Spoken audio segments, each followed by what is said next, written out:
हैं या झांसी की रानी याद आती हैं, या सावित्रीबाई फुले, फातिमा शेख, ऐसे बहुत सारे नाम याद आते हैं।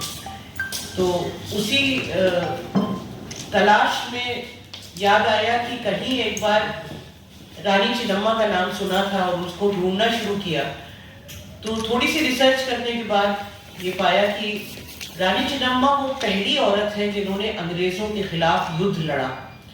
आज से 200 साल पहले 1824 में किट्टूर एक जगह है कर्नाटका में, छोटी सी, जहाँ पे रानी चिन्नम्मा ने ना सिर्फ अंग्रेजों के खिलाफ लड़ाई लड़ी, जंग लड़ी, बल्कि अंग्रेजों की बहुत बड़ी फौज को उन्होंने हराया, पहली वॉर में उनको हराया। हिंदुस्तान का जो सपना देखा था जब हिंदुस्तान आज़ाद हुआ था, जिसमें इतनी औरतें शाना बशाना और उससे भी आगे निकल गई थी, उनके एग्जाम्पल से, उनकी सरबराही से वो एक नया इतिहास लिखें। हम बिल्कुल डिसअपॉइंटेड नहीं हैं। हम ये नहीं सोचते कि यही ताकतें जो हैं ये हमारे सर पे 5 साल तक मुसल्लत रहेंगी। इन ताकतों को हराना है और औरतों को बढ़ बढ़ के इसमें हिस्सा लेना है, और उसमें कित्तूर चिन्नम्मा हमारी रहबरी करेंगी, हमारी रहनुमाई करेंगी। कित्तूर रानी चेन्नप्पा भारत में ब्रिटिश शासन के खिलाफ विद्रोह का नेतृत्व करने वाली पहली महिलाओं में से एक थीं। एक निडर योद्धा, वह ब्रिटिश शासन के खिलाफ प्रतिरोध के प्रतीक के रूप में खड़ी है, जो स्वतंत्रता और आत्मसम्मान के लिए प्यार का प्रतीक है। इस वर्ष 2024 में ब्रिटिश साम्राज्यवाद के खिलाफ उनके विद्रोह का 200वां वर्ष है।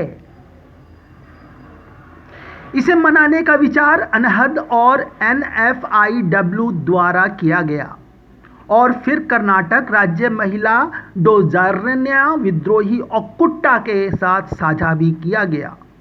कुछ ही समय में बड़ी संख्या में महिला समूहों और स्वतंत्र नागरिकों ने उत्पीड़न के खिलाफ इस विद्रोह के 200 साल पूरे होने का जश्न मनाने और संविधान, धर्मनिरपेक्षता और लोकतंत्र की रक्षा के लिए अत्याचार, अन्याय और दमन के खिलाफ संघर्ष की विरासत को आगे बढ़ाने के लिए हाथ मिलाया है।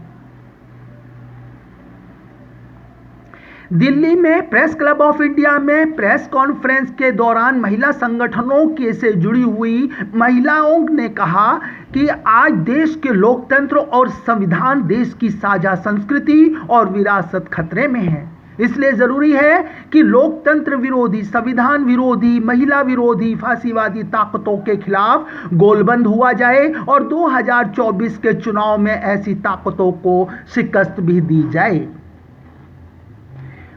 आने वाली 21 फरवरी 2024 में कित्तूर में एक रैली और दिन भर चलने वाले कार्यक्रम में पूरे भारत से प्रमुख महिला कार्यकर्ताओं के भाग लेने की उम्मीद है। भारत की महिलाओं की ओर से भारतीय संविधान और लोकतंत्र की रक्षा करने और नफरत की ताकतों को हराने के लिए भारत के लोगों के लिए कित्तूर घोषणा पत्र जारी किया जाएगा। इस घोषणा पत्र को राज्यों और जिलों में भी रिलीज किया जाएगा। साथ ही महिला संस्थाओं द्वारा पर्चे के रूप में भी इसको बांटा जाएगा। इस अभियान के जरिए महिला संगठनों का उद्देश्य है कि लगभग 50 लाख से ऊपर महिलाओं तक वह अपना संदेश पहुंचाएं तथा उन्हें अपने साथ जोड़ें। कुतुब मेल के लिए Yogesh Bhatt, Delhi. Subscribe now and press the bell icon. Never miss an update.